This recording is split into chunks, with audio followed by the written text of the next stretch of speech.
Hey parents, let's quickly talk about the difference between a limit and a boundary because they are very different.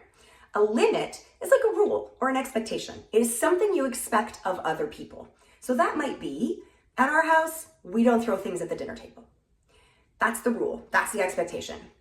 A boundary is what you will do expecting nothing from other people.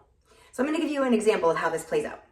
You're sitting at the dining table, one of your kids balls up his napkin and goes to throw it at his sibling. And you look at your kid and you say, in our house, we don't throw things at the dining table, put that napkin down. If they can meet that expectation and they put the napkin down, boom, done, no problem.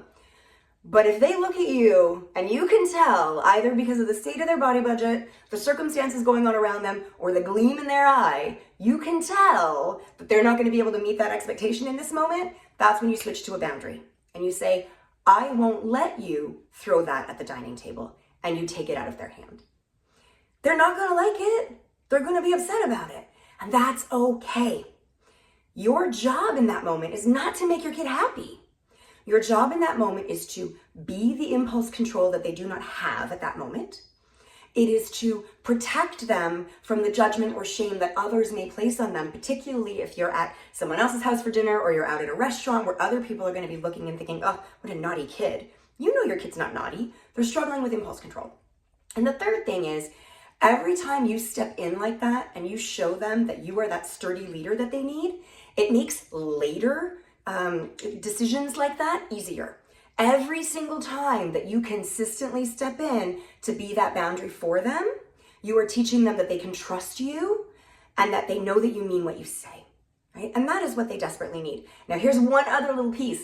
If you start with a boundary and you say, I won't let you throw that at the table, and then you reach your hand out and you say, give it to me, you've now placed an expectation on them. They're not going to give it to you. They're probably going to throw it at you. So that is when you need to follow through with boundary all the way. I won't let you, and you take it out of their hands. And they don't have to like it. That's okay. You can empathize with them, and you can repair later if there's a need, but you do not need to take away their sadness for them. You do not need to appease them in that situation. It is good for them to feel it. It is good for them to learn from it, and then you move on. This is a really quick snippet of a very difficult skill to learn. So if you would like to learn how to set sturdier limits and boundaries and how to follow through in ways that protect relationships and build skills, book a Connect with Kate call. I'd love to talk with you.